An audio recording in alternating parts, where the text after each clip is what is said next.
ये अमित बिंदल जो गिरफ्तार हुआ है, इसने ट्राई किया कि मोहनलाल बड़ौली को मैं समझाऊं कि उनको टिकट चाहिए, नहीं तो वो आपको किसी के झूठे केस में फंसा देंगे। उसके बाद जब मैंने उसकी बात नहीं मानी तो 9 सितंबर को मेरे घर पे लड़कियां आती हैं, 2 लड़कियां आती हैं, एक लड़का आता है और बिंदल भी साथ में होता है, गाड़ी में साइड में खड़ी करके मेरे को धमकियां देती हैं, मोहन बड़ौली जी से मीटिंग फिक्स कराओ, नहीं तो आपको भी जैसे गेहूं के साथ गुण पीसता है ऐसे पीस देंगे। रिकॉर्डिंग है मेरे पास।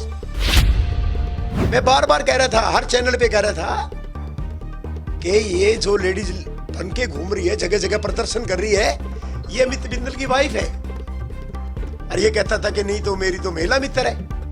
अब खेल देखिए कुदरत का, कल जब ये पकड़े गए तो एक ही इकट्ठे थे दोनों। ये मेरे से 50 लाख की डिमांड की, अमित बिंदल ने भी की, और जो ये प्रिया ने जो FIR करवाई उसने भी करी, और जो ये महक मैंगो नाम से है जो अदलक है, इसने भी की। ये पहले अकेले बड़ौली जी को टारगेट करना चाहते थे। ये मेरे को टारगेट इसलिए किया इन्होंने, भाई नहीं तो फिर उसके पक्ष में मैं गवाही दूंगा। ये जो कहते हैं ना कि भाई ब्रह्मा विष्णु महेश, जैसे कहते हैं मनोहर लाल जी, नायब सैनी जी और बड़ौली जी की टीम ने पूरे हरियाणा में इतनी सीटें ले आई, सारा क्लेश तो इसकी इस कुर्सी का है। मोहनलाल बड़ौली जो प्रदेश अध्यक्ष है, इसकी कुर्सी खाने का है। पंजाब केसरी में आप सबका स्वागत है। मैं हूं चंद्रशेखर धरनी। इस वक्त हमारे साथ मौजूद वो शख्सियत है जिसका नाम है रॉकी मित्तल। पब्लिसिटी एडवाइज़र रहे हैं हरियाणा में मनोहर लाल सरकार के अंदर। इसके अलावा अगर जिक्र किया जाए तो इस वक्त एक संकट मोचक की भूमिका में नज़र आ रहे हैं। बीजेपी प्रदेशाध्यक्ष मोहनलाल बड़ौली के खिलाफ कसौली के अंदर बलात्कार, गैंग रेप, इस तरह की धाराओं में एक FIR दर्ज होती है। उस FIR के दर्ज होने के बाद जो है इस मामले में एक नया घटनाक्रम पंचकुला से जुड़ा है। और रॉकी मित्तल क्योंकि पंचकुला के रहने वाले हैं, उन्होंने एक FIR दर्ज करवाई है पंचकुला के सेक्टर 5 थाने में, जो हनी ट्रैप तथा ब्लैकमेलिंग की है। यानी उसमें पुलिस ने कई लोगों के खिलाफ FIR दर्ज की है, उनमें महिलाएं भी शामिल हैं, उनमें कुछ लोगों की गिरफ्तारी भी की गई है। पूरा मामला, पूरा घटनाक्रम सारा रॉकी मित्तल से पूछेंगे। रॉकी जी, पंजाब केसरी में स्वागत है आपका। सभी दर्शकों का स्वागत है। और पंजाब केसरी तो इन चीजों को बार बार उठाते रही है मौके मौके पे। ये घटनाक्रम 1 सितंबर से चला हुआ है। इन्होंने 1 सितंबर को ये अमित बिंदल जो गिरफ्तार हुआ है, इसने ट्राई किया कि मोहनलाल बड़ौली को मैं समझाऊं कि उनको टिकट चाहिए, नहीं तो वो आपको किसी के झूठे केस में फंसा देंगे। मैंने उनको साफ मना किया कि कोई मैं दलाल नहीं हूँ, ये दलाली आप लोग करते होंगे और आपको शर्म आनी चाहिए, क्योंकि उस टाइम तक मैं किसी भी पार्टी में नहीं था। उसके बाद जब मैंने उसकी बात नहीं मानी तो 9 सितंबर को मेरे घर पे लड़कियां आती हैं, 2 लड़कियां आती हैं, एक लड़का आता है और बिंदल भी साथ में होता है, गाड़ी में साइड में खड़ी करके मेरे को धमकियां देती हैं, मोहन बड़ौली जी से मीटिंग फिक्स कराओ, नहीं तो आपको भी जैसे गेहूं के साथ गुण पीसता है ऐसे पीस देंगे। रिकॉर्डिंग है मेरे पास। फिर मेरे पास 10 तारीख को 5-6 कॉल आती हैं। फिर मैंने इस काम पे पुलिस को मैंने फिर फोन किया, लेकिन 18 तारीख को फिर ही आती हैं। 18 तारीख को मैं थाने में था और वो मेरे घर पे थी। मैंने लिख के दिया, जब तक पुलिस मेरे घर पहुंची 112 नंबर पे भी डायल किया मैंने, और जब तक वो भाग चुकी थी। फिर इसने आगे लिख के दिया कि हमारा ऐसा कोई मकसद नहीं था। उसके बावजूद ये फिर इतना बड़ा घटनाक्रम होता है ब्लैकमेलिंग का, और वो नेता बीजेपी के मेरे को बुला के बोलते हैं कि भाई तू इस केस से पीछे हट जा, तू सरकारी गवाह बन जा। 1-2 टीमें बन चुकी हैं। हर एक नेता का ये कहना कि यार आप तो हमारी गैंग के हो, कि भाई ये गैंग नहीं है। तुम वही लोग हो जो खट्टर साहब के खिलाफ मेरे को भड़काते थे। तुम वही लोग हो जो खट्टर साहब के भड़का के मेरा पद छीन के आप सत्तों पे बैठे रहे। तुम वही लोग हो। बीजेपी के बहुत से ऐसे बड़े बड़े नेता हैं जिन लोगों ने मेरे प्रकरण में खूब फायदा उठाया। सीएम हाउस के भी कुछ लोग जुड़े हुए हैं, जो सीएम साहब से पिछले जो मनोहर लाल जी से उनसे भी जुड़े हुए थे, और मेरे को भी बुला बुला के कहते थे। ये इतनी गंदी राजनीति क्या खेल खेल रहे थे। इनके टारगेट में मोहन बड़ौली जी थे, क्योंकि मोहन बड़ौली जी की, नायब सैनी जी की जो कामयाबी हासिल हुई उसको तोड़ना चाहते थे। मेरे को कहते हैं कि यार यदि आप इसके खिलाफ चले जाओगे तो आपका वो बदला भी पूरा हो जाएगा जो मनोहर लाल जी ने आपको जेल में डाला था। मैंने बोला कि कई प्रकरण होते हैं जेल में जाने का ना जाने का वो चीजें खत्म हो चुकी हैं। मुझे समझ में आ गया कि असली मेरा दुश्मन कौन है। उससे ज्यादा मेरे असली दुश्मन आप लोगों मोहनलाल बड़ोली जी बीजेपी के प्रदेशाध्यक्ष हैं, उनसे क्या ब्लैकमेलिंग हुई, किसने करने की कोशिश की, किसके माध्यम से की, रॉकी कहां से आया बीच में? मेरा इतना था कि मैं उनके साथ था, मेरे दोस्त थे, मैं उनके साथ गया। और जो ये महिला पकड़ी गई है, यही महिला गोवा के अंदर अमित बिंदल की वाइफ थी। मैं बार बार कह रहा था, हर चैनल पे कह रहा था कि ये जो लेडीज बन के घूम रही है, जगह जगह प्रदर्शन कर रही है, ये अमित बिंदल की वाइफ है। और ये कहता था कि नहीं तो मेरी तो महिला मित्र है। अब खेल देखिए कुदरत का, कल जब ये पकड़े गए तो एक ही इकट्ठे थे दोनों। ये क्या क्या नाम है जो पकड़े गए हैं अभी तक? एक महक है, महक अदल लिखा है, इसकी आईडी पे महक मैंगो लिखा आता है, और एक अमित बिंदल है।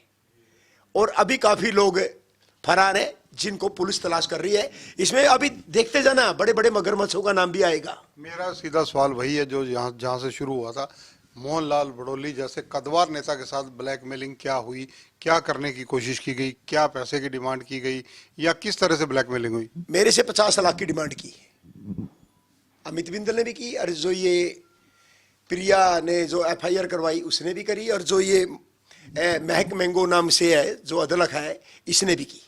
किस एवज में की?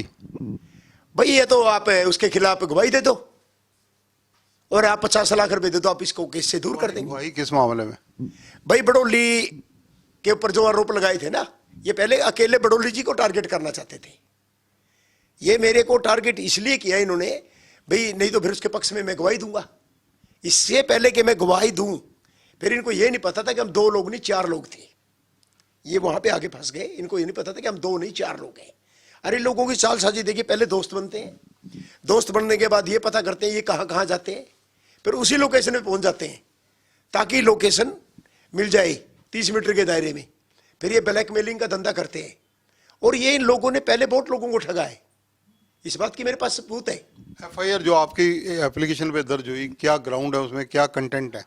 कंटेंट है 50 लाख की फिरौती मांगी। ये मेरे घर पे गए, मेरे घर पे ड्रामा किया, मेरे को अंडर प्रेशर करने की कोशिश की। मैंने 18 सितंबर को लिख के भी दिया पुलिस में। उसके बाद मेरे को 21 जनवरी है, जो 21 जनवरी है, इसको भी एक जो लड़की है ये महक, इसके कॉल आए रात को 3।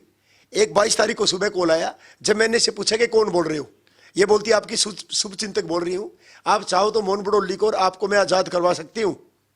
मेरे और अमित बिंदल की ही टीम है ये, और आपके 50 लाख लगेंगे, यस नो। मैंने बोला जब मैंने कुछ किया ही नहीं तो मैं क्यों मानूं। और उसके बाद आप ड्रामा देख रहे हो। उसके बाद 2 दिन के बाद ही इस लड़की ने दिल्ली में प्रदर्शन किया, फिर सोनीपत में किया, फिर रोहतक किया, फिर करनाल किया। इनसे कोई पूछने वाला हो यदि कोई मैंने क्राइम किया है तो ये पुलिस थाने में जाएंगे कि मेरे घर पे ड्रामा करेंगे, वो भी 3-3 बार। अमित बिंदल कौन है, क्या शख्सियत? संयोजक है बीजेपी का, लघु उद्योग का संयोजक है बीजेपी का। जेजेपी की टिकट पे चुनाव लड़ा इसने, और जब जेजेपी की टिकट पे चुनाव लड़ा तब ये तिहाड़ जेल होके आया। मुझे तब पता लगना शुरू हुआ, और क्योंकि मोहन बड़ोली जी का दोस्त था इसलिए बड़ोली जी से मेरी दोस्ती थी, मेरे को मिला कई बार। तो अमित बिंदल जब बीजेपी में है, मोहनलाल बड़ोली बीजेपी के प्रदेशाध्यक्ष हैं, तो फिर आपस में एक दूसरे के ऊपर वार प्रहार क्यों, इससे एक दूसरे को नीचा दिखाने की कोशिश क्यों? रातों रात तरक्की, क्योंकि इनकी जो कहते हैं ना कि भाई ब्रह्मा विष्णु महेश, जैसे कहते हैं मनोहर लाल जी, नायब सैनी जी और बड़ोली जी की टीम ने पूरे हरियाणा में इतनी सीटें ले आई। सारा क्लेश तो इसकी इस कुर्सी का है। मोहनलाल बड़ोली जो प्रदेश अध्यक्ष है, इसकी कुर्सी खाने का है। इसको पहले पार्टी राज्यसभा में भेजनी चाहती थी, इसके खिलाफ FIR होगी। मोहन बड़ोली को पता भी नहीं, मुझे पता भी नहीं, वो दिखा के इसकी वो टिकट खत्म होगी। कसौली में FIR दर्ज हुई, रेप की, बलात्कार की, गैंग रेप की, उसमें रॉकी का नाम भी बड़ा चर्चा में रहा, मोहनलाल बड़ोली का भी रहा, क्या उसका स्टेटस है? कुछ भी नहीं है। वो पुलिस ने कैंसिलेशन के लिए डाल दी, कुछ भी नहीं पाया। जितने भी लोगों से पूछताछ हुई कुछ भी ऐसा था ही नहीं। रॉकी एक कलाकार है, एक अदाकार है, एक गायक है। रॉकी जैसे आदमी को इन कंट्रोवर्सीज में क्या मिलता है? मैं कंट्रोवर्सी में नहीं हूं, कंट्रोवर्सी तो बीजेपी की अपनी लड़ाई थी, मेरे तो कोई मतलब ही नहीं था। मैं तो दोस्ती के नाते गया। तो बीजेपी के जो दूसरे धड़े हैं ये दुश्मनी के धड़े, जो विपक्षी धड़ा, विपक्षी बोलूंगा, जो बिना सोचे समझे फैसला आया भी नहीं कि क्या होने वाला क्या नहीं होना, बीजेपी के लोग ही धड़ाधड़ बाइट दे रहे हैं। अरे कम से कम प्रदेश अध्यक्ष है, पार्टी का बाप होता है, एक प्रदेश का सबसे बड़ा पद होता है, सीएम से भी बड़ा पद होता है प्रोटोकॉल के हिसाब से। उसके खिलाफ तुम बोल रहे हो, बिना सोचे समझे बोल रहे हो। तो क्या आपके पास ऐसे सबूत हैं जो आप पुलिस को देंगे या दिए होंगे? दे दिए मैंने, 5 रिकॉर्डिंग दी है मैंने, स्क्रीनशॉट दिए मैंने, कॉल डिटेल दी है मैंने, मेरे पास पूरे सबूत थे। अरे 1 सितंबर से लेके आज तक के सबूत थे। रॉकी मित्तल को ही धमकियां क्यों मिलती हैं? कभी पॉलिटिकल मिलती हैं, कभी राहुल गांधी की तारीफ करते हैं, कभी माफी मांगते हैं, कभी हुड्डा जी के गुण गाते हैं, कभी खट्टर साहब की आलोचना करते हैं, कभी किसी के गुण गाते हैं। तो ये धमकियों का सिलसिला रॉकी के साथ क्या नाता है? देखो मेरी बात सुनो, भले मुझे कितनी धमकियां मिलती रही, माता रानी हर धमकी से निकाल देती है। और धरनी भाई, जिंदगी का एक सबसे बड़ा पहलू बताता हूं, रॉकी मित्तल के खिलाफ पूरे हरियाणा में सत्ता पक्ष विपक्ष के किसी भी लीडर ने मेरे खिलाफ एक आवाज तक नहीं उठाई। यह होता है एक इंसान का चरित्र, यह इंसान का एक लेवल होता है, सबका साथ सबका विकास। मैं किसी के खिलाफ गलत नहीं करता। और जो मनोहर लाल जी के खिलाफ मैंने गीत गाए थे 3, वो भी मैं जल्दी डिलीट करने वाला हूं। क्यों? मुझे एक बात समझ में आ गई है कि जो राजनीति का खेल खेल रहे थे ना, खाली उनके साथ नहीं, मेरे साथ भी खेल रहे थे। तो रॉकी मित्तल गाए क्यों थे ये गाने? क्या स्थिति आ गई थी? एकदम स्थिति आ गई थी। हमारी पार्टी के कुछ नेता थे, बड़े बड़े 7-8 नेता थे, जो मेरे को ये भी कहते थे फंडिंग भी हम करेंगे, तो ऐसे गीत गा। तो रॉकी मित्तल कठपुतली तो बनता हो किसी की, ये सुना नहीं है? नहीं, मेरे को ये नहीं कहा कि कठपुतली बनाऊं मैं। मेरे को तो खाली ये बोला, भड़काया गया उधर से। मनोहर लाल जी को के जो लोग थे उन्होंने भड़काया। दोनों की तरफ से लोग लगे हुए थे लड़ाई करवाने में, क्योंकि वो लोग कामचोर थे, मैं काम करने वाला था। मैं पूरे हरियाणा में काम करता था, वो कामचोर थे। कामचोर हमेशा चाहते हैं कि काम करने वाला पार्टी में ना रहे। रॉकी जी देखो, बीजेपी का संयोजक, व्यापार सेल का संयोजक, बीजेपी के ही कार्यकर्ता या नेता, और बीजेपी के नेताओं के खिलाफ इस तरह के कदम, तो क्या बीजेपी को कोई स्क्रीनिंग नहीं रखनी चाहिए कि जो बीजेपी में शामिल करने से पहले? बीजेपी के, मैं अभी जो प्रदेश अध्यक्ष है उनको एक बात बोलूंगा, और नायब सैनी जो हमारे सीएम है, और सीएम साहब से भी एक बात बोलूंगा। भाई पार्टी के अंदर जो अनाप शनाप भर्तियां हो रही हैं, कम से कम इनको देख के परख के उनके कैरेक्टर को चेक करके होनी चाहिए। ये चकला घर चलाने वाले, गैंग चलाने वाले, हनी ट्रैप चलाने वाले काफी लोग भर्ती हो गए, काफी। मेरे पास और भी सबूत है, कई और भी लोग हैं ऐसे जो हरियाणा में ऐसी गंदी राजनीति कर रहे हैं। कम से कम इनको तो पार्टी से बाहर करना चाहिए। कई तो पार्टी के अंदर ऐसे भी नेता हैं जो 2 मुंहे सांप है, पार्टी का खाते हैं, पार्टी के लोगों को डसते हैं। जब बारी आई पार्टी के साथ खड़ा होने की, यारी की और गद्दारी की, तो रॉकी मित्तल ने यारी निभाई, गद्दारी नहीं की। गद्दारी मनोहर लाल बड़ौली जी के साथ किसने करी? जो बीजेपी के लीडर थे, बीजेपी के संयोजक थे, और जो पीछे इसके बैकग्राउंड में। अभी तो धरनी भाई बहुत राज खुलेंगे। इनको फंडिंग करने वाले बीजेपी के बड़े बड़े नेता हैं। ये सारा प्लानिंग था। तूने बड़ौली के खिलाफ बाइट देनी है, बड़ौली के खिलाफ तूने पैसा लगाना है, तूने लड़कियों को लेके जाना है, तू गाड़ी कराएगा, ये सारी प्लानिंग है। यानी रॉकी की बातचीत का निष्कर्ष अगर निचोड़ निकालें, नंबर 1 कि मोहनलाल बड़ौली बिल्कुल नीट एंड क्लीन है, ये आरोप सारे झूठे हैं, एकदम झूठे हैं। ऐसा कुछ नहीं है।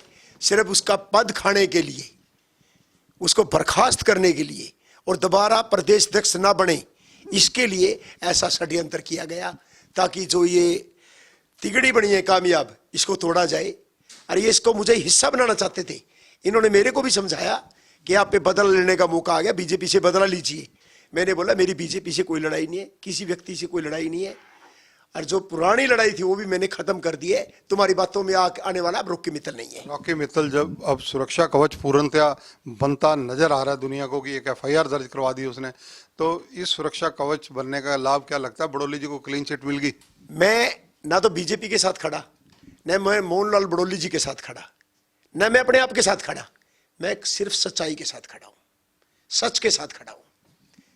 जब ये FIR सोली में हुई, उसके बाद मैंने एक दिन अपना मोबाइल बंद नहीं किया, एक दिन भी मैंने सैर करना बंद नहीं किया, घर से बाहर निकलना वहीं जारी रखा। जो मेरी दिनचर्या थी सेम वही थी, और वही है और वही रहेगी। कसौली वाली FIR में, क्योंकि आप भी चर्चा में आए, तो क्या आपको कभी हिमाचल पुलिस ने बुलाया? 2 बार जांच हुई है, जांच में मैंने सहयोग दिया। मैंने बोला जहां भी मुझे बुलाओगे, जांच का हर पहलू आप मेरे से पूछोगे, मैं सच्चाई से बोलूंगा। और मैंने बोला, तो ये ब्लैकमेलर जो लोग हैं, जिनको आप ब्लैकमेलर कह रहे हो, जिनके खिलाफ मुकदमा दर्ज है, पुलिस ने कुछ गिरफ्तार भी किए हैं, तो इनके ब्लैकमेलिंग के और पुख्ता बातें आपके पास क्या है जो दर्शकों के साथ साझा जो करना मैं चाहें? कहता हूं दोस्तों, ऐसे मामलों में कई बार बहुत लोग हैं, जो लाखों लोग हैं जो जेलों में सड़ रहे हैं झूठे मामलों में, और ऐसा मामला किसी पे भी हो सकता है। खासकर उन लोगों को टारगेट किया जाता है जिनके पास पैसा है, खासकर व्यापारी, राजनेता, कोई बड़े जिम्मेदार। इन लोगों पे यदि कोई केस हो जाए, कभी घबराना नहीं चाहिए।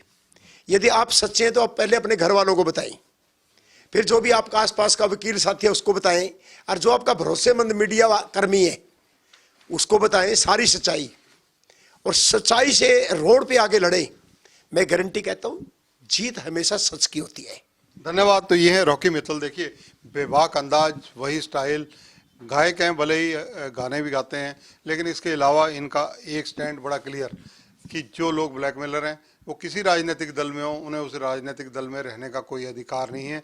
राजनीतिक दलों को भी पैमाना बनाना चाहिए कि जो ऐसे लोग राजनीति करने के लिए पार्टियों में शामिल होते हैं उनसे एक डिस्टेंस बनाकर रखा जाए। मोहनलाल बड़ोली पूर्णतया जिसको कहा जाए एक षड्यंत्र का शिकार हुए थे, ये जो है रॉकी मित्तल कह रहे हैं। और इसके अलावा रॉकी मित्तल ने जो मुकदमा दर्ज करवाया है उसकी इन्वेस्टिगेशन पंचकुला पुलिस कर रही है, कई गिरफ्तारियां इसमें हो चुकी हैं। कैमरामैन संजय सिंह के साथ चंद्रशेखर धरनी, पंजाब केसरी टीवी, चंडीगढ़। हमसे जुड़े रहने के लिए हमारे YouTube चैनल को सब्सक्राइब करें और नई वीडियो की नोटिफिकेशन के लिए बेल आइकॉन को दबाएं। अगर आप ये वीडियो Facebook पर देख रहे हैं तो लाइक जरूर करें और ज्यादा से ज्यादा शेयर करें। धन्यवाद।